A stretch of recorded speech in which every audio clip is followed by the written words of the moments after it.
सास बहू का लिव इन रिलेशन। नेहा खुले विचारों वाली लड़की थी। अरे नेहा, क्या दिन में सोती है?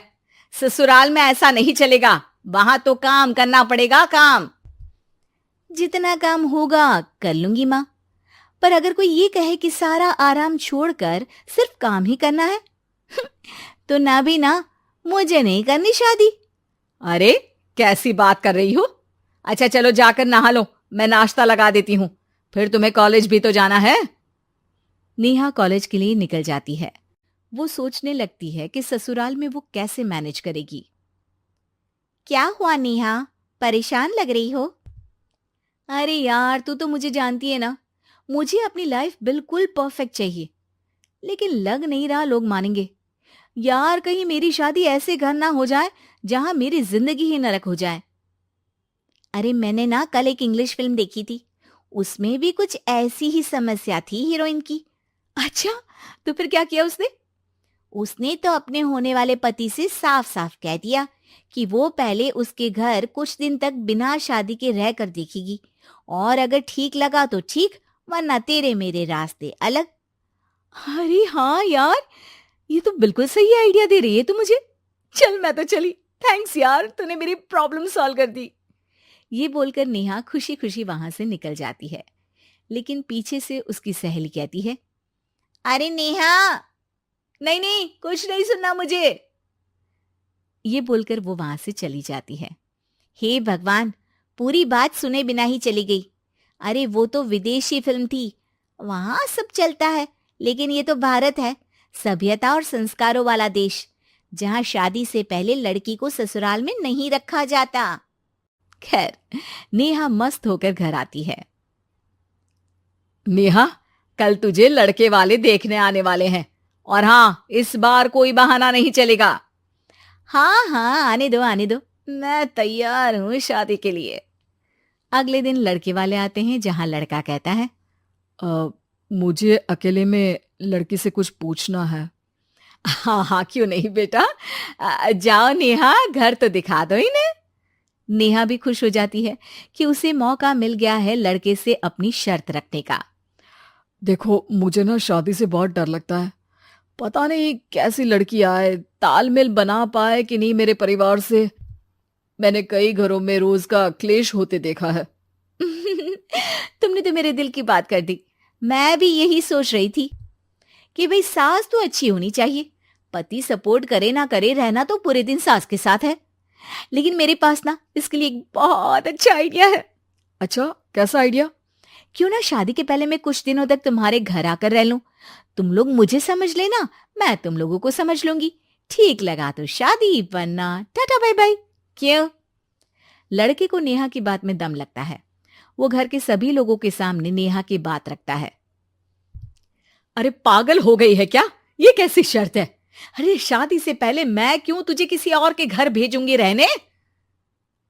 अरे लड़की के ख्याल तो 20 साल आगे के हैं, इतनी भी खुले विचारों वाली लड़की नहीं चाहिए हमें।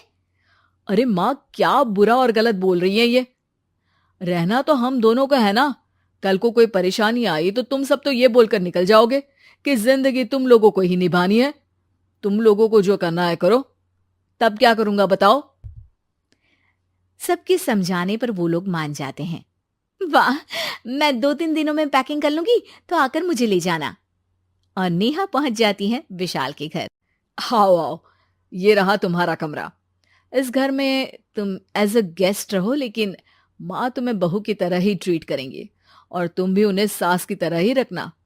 बस फिर क्या था, शुरू हो जाता है लिव इन सास बहू का ड्रामा। अरे चाय तो बना दे बहू।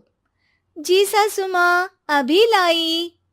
नेहा चाय लेकर आती है कि बस चाय लेकर आई हो, इसके साथ पकोड़े भी ले आती। लेकिन आपने तो बताया ही नहीं कि आपको चाय के साथ पकोड़े भी चाहिए। हाँ हाँ, अब तो पता चल गया ना। रात को खाना खाने के बाद नेहा किचन में खटर पटर कर रही होती है। क्या हो रहा है वहां नेहा? माँ जी, मैं ना रात को अदरक वाली चाय पीकर सोती हूँ, ये मेरी आदत है। अच्छा, तो जरा मेरे लिए भी बना देना। दोनों सास बहू रात को चाय पीती हैं। अगले दिन, नेहा, मैं मंदिर जा रही हूँ, मेरी साड़ी निकाल कर बेड पर रख दे। नेहा सास के लिए साड़ी निकाल कर रख देती है। वो देखती है कि उसके आने के बाद से सास ने घर का कोई भी काम करना छोड़ दिया है। यार मैं क्या करूं? ऐसा ससुराल तो मुझे नहीं चाहिए था जिसमें मैं ही सारा काम करूं। मैं तो ऐसा घर चाहती हूं जहां सास और बहू दोनों मिलकर किचन में काम करें। हे भगवान, रात को चाय पी ली, पेट में गैस बन गई, अब तो चला भी नहीं जा रहा है। मुझे तो ऐसी बहू चाहिए जो हेल्थ के प्रति कॉन्शियस हो, क्योंकि वो ठीक रहेगी तभी तो मैं ठीक रहूंगी। दोनों समझ जाती हैं कि वो लोग एक दूसरे के लिए नहीं बने हैं। अगले दिन, नेहा, जरा चाय तो ले आना। नेहा चाय के साथ चिला भी बनाकर ले आती है। सास खा पीकर सो जाती है। अगली सुबह, तेरी बुआ सास आ रही है, उसे मैंने तेरे बारे में बताया है। तभी वहां गंवार से एक महिला आ जाती है। चलो यहां से निकलो, कुछ नहीं है खाने के लिए, जाओ। ए नेहा, तमीज से बात करो, ये मेरी ननद यानी आशीष की बुआ है। हाय रे दैया, इतनी आकड़ वाली लड़की! अरे यही है ना जो शादी से पहले ही आकर बस गई है यहाँ पर। बस नहीं गई हूं, बसना है या नहीं ये डिसाइड करने आई थी, लेकिन इन लोगों के रिश्तेदार इतने गंवार हैं तो मैं तो ना कर रही इस घर में शादी। और भाभी, और क्या कमी थी हमारे आशीष में जो आपने ऐसी लड़की की शर्तों को मान लिया? अरे वो तो आशीष के कहने पर मैं झुक गई, वरना ऐसी लड़की को तो मैं घर में घुसने भी ना दूं। ए हेलो, ऐसी लड़की कैसी लड़की? हाँ, बिना समझे बुझे शादी कर लूं? अब तो समझ गई ना कि हम लोग गांव के हैं। भाभी को खाट पर सोना और रिश्तेदारों का गांव से आना जाना तो लगा ही रहना है इस घर में। हाँ हाँ, मैं तो किसी मॉडर्न घर में शादी करूंगी। ये बोलकर नेहा वहां से चली जाती है। अपने घर में आकर नेहा कहती है, ना मां ना, लिव इन में रहकर देख लिया, ये गांव के लोगों का कोई भरोसा नहीं है।